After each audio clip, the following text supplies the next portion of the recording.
morning, everybody. Good morning and welcome to UUCC, the Unitarian Universalist Church of Canandaigua.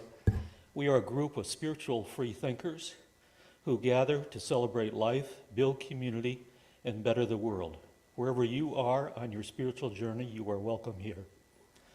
I'm Kevin House, your worship associate for this morning, and our service will be led by Brandon Steele.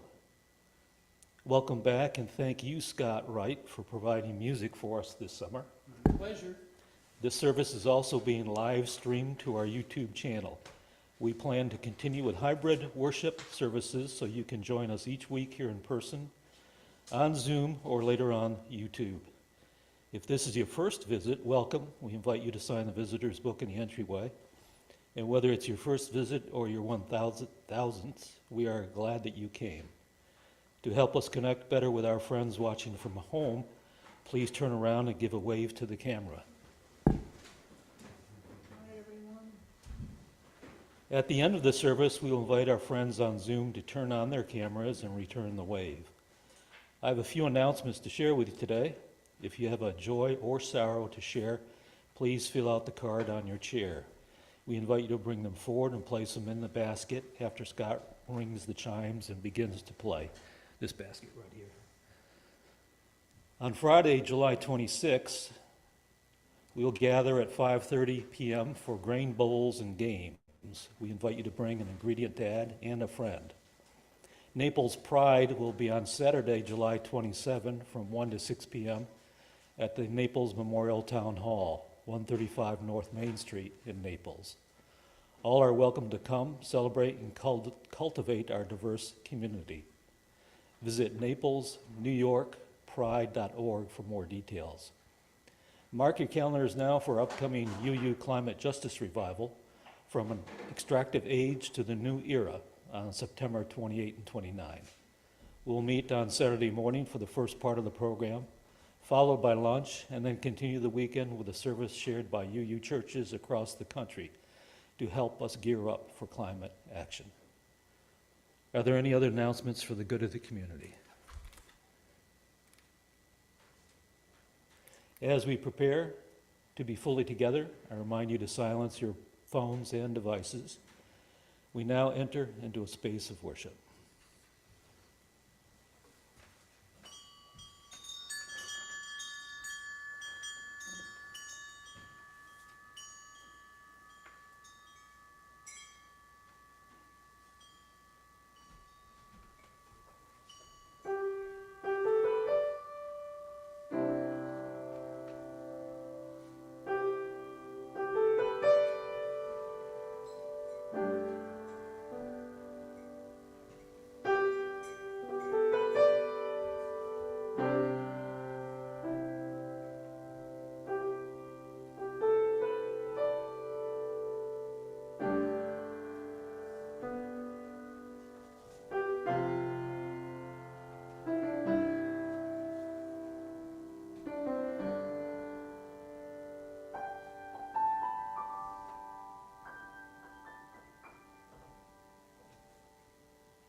I invite you to join with me in our chalice lighting words as the flame is lit. We gather this hour as people of faith, with joys and sorrows, gifts and needs. We light this beacon of hope, sign of our quest for truth and meaning, in celebration of the life we share together.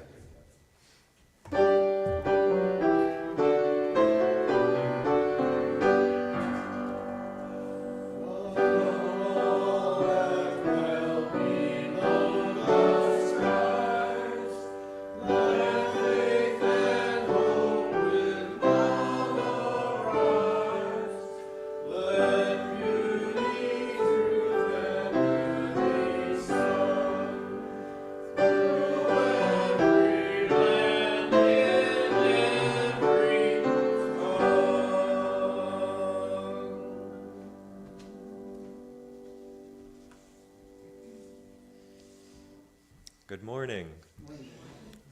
As mentioned earlier, I'm Brandon Steele, and I'll be leading the sermon today. Today, I'd like to open with these words from Dan Lambert. You are welcome here, no matter who you are, no matter where you come from, no matter what your background. You are welcome here to join us as we proclaim worth in our spiritual journeys. You are welcome to join us as we sing songs that uplift our very beings. You are welcome to join us in community as we learn, live, and love together. All are welcome as we worship that which gives us each meaning and value. No matter what you call this building, this hour, or this gathering of people, we worship as one body, illuminated by the light of the chalice. Please rise in body or in spirit as we join in singing our first hymn from the Teal Hymnal, 1007. There's a river flowing in my soul.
At this time, I'd like to read a story, our first story of the sermon.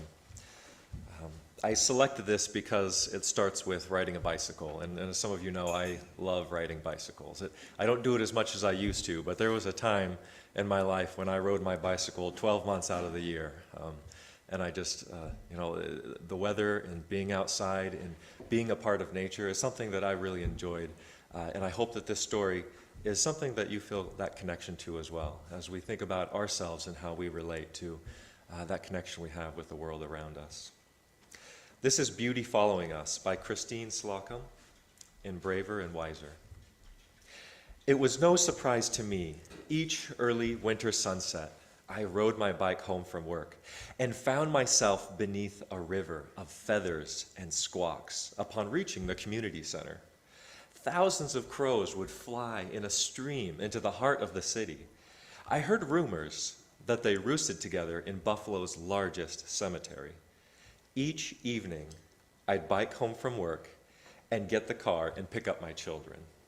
Most times, when I arrived back at the community center, the crows were gone. Lengthening the daylight in the transition towards spring made this day different. My daughter was staying late for a program, and so it was just my 7-year-old son with me. It was only 3 steps out the door before he stopped. "Mom, look!" The sky was full of crows. The crows kept flying while we walked to our car. My son marveled at how many there were. "We have to follow them," he declared as the tail end of the flock passed by us. I looked at the clock. We had nowhere to be for an hour. Why not? It turns out that as the crow flies is faster than navigating city streets, as crows are restricted by neither infrastructure nor speed limits. My son kept his eyes on the birds while I meandered the east side of Buffalo under the purple-orange sky. I was expecting to end up at the cemetery, at the point where I was sure we'd lost them. We found ourselves, however, in a neighborhood in transition, a former factory replaced by an apartment complex, and a field, new buildings next to a century-old dwelling, tall old trees, and everything was covered in crows. Pulled over on a side street, we used the car as a bird blind, watching in the backdrop of downtown and twilight. We were both in awe. I know that crows gather in these large numbers to get safety from predators. I wasn't expecting it, though, to be in such an urban part of the city. We often think of the city as being a place of people, but it's more than that. We never leave nature. Crows found ways to adapt to our concrete forests, but we have not yet found ways to make sure we are in balance with the rest of creation. Perhaps through noticing and choosing to honor our interdependence with nature, we will do better. May we embrace our interdependence with nature, recognizing that we share even our built environments with the world's plants and animals.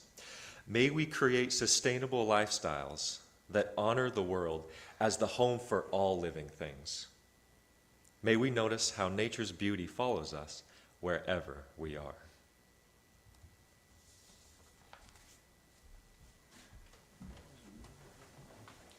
Now is the time, Now is the time in our service to join together in the spiritual practice of generosity. Our gifts of both time and money support our church in its work. Each week we would like to spotlight a group or committee and thank them for their gift of time.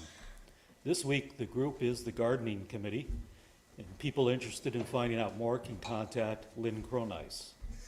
1/4 of our plate collection for the widening season goes to the Finger Lakes Accountability Network, or FLAN, a multiracial and multi-generational group of people who meet regularly and build relationships with each other in the Western Finger Lakes region of New York.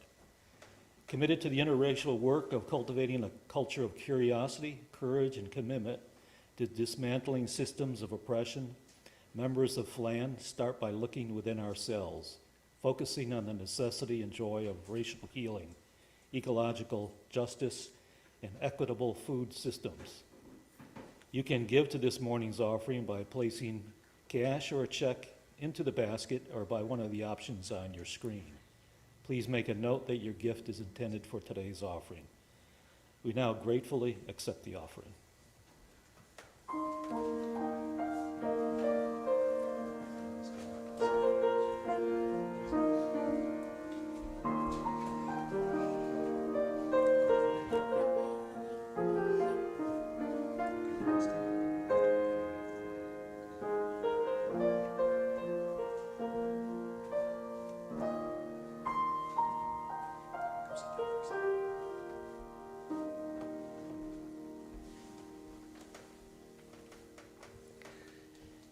We receive no joys and sorrows, but I will go ahead.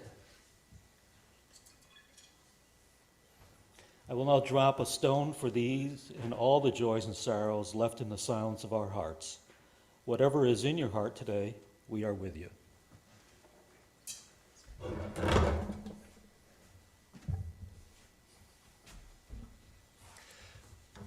Now is the time for our responsive reading.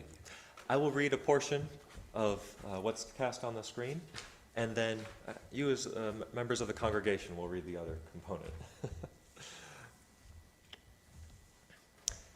We are the promises we make to one another. We will recognize the inherent value of each person. We will foster unity, compassion, and care for all. And we will engage respectfully in disagreement in the service of the values that unite us. Thus we become covenant with each other and with all.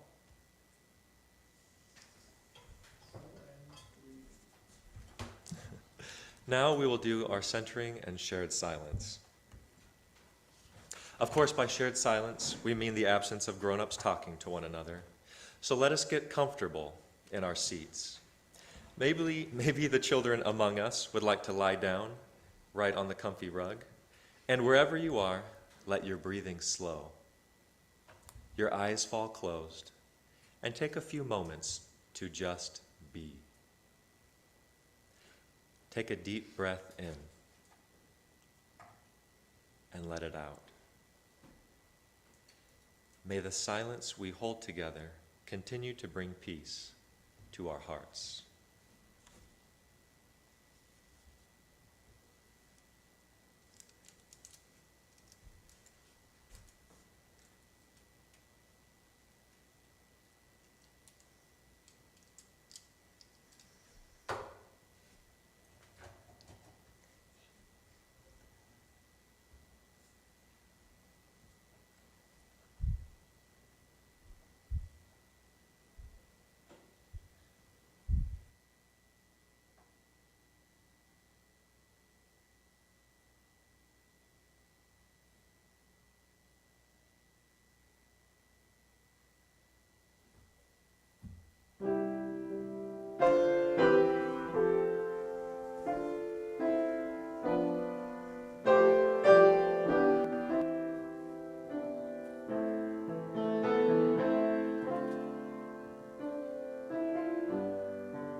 I'll now read our second reading, Held in a Sacred Web of Love by Meg Riley. Each of us, imperfect and vulnerable body spirits that we are, is connected to a vast web of love, which holds us and will not let us go. We are connected through our ancient common ancestors to create lineages that shaped us. We are connected to the unborn who still shine as stars in the sky. We spin this interdependent web from our very lives. As spiders spin fierce silk from their spinnerets, it will not let us go no matter what we do or don't do. May you always know that you are held in this sacred web of love. Please rise in body or in spirit as we sing our concluding hymn from the Teal Hymnal, 1051, We Are.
Please join me in our words for extinguishing the chalice. We extinguish this flame, but not the light of truth, the warmth of community, or the fire of commitment.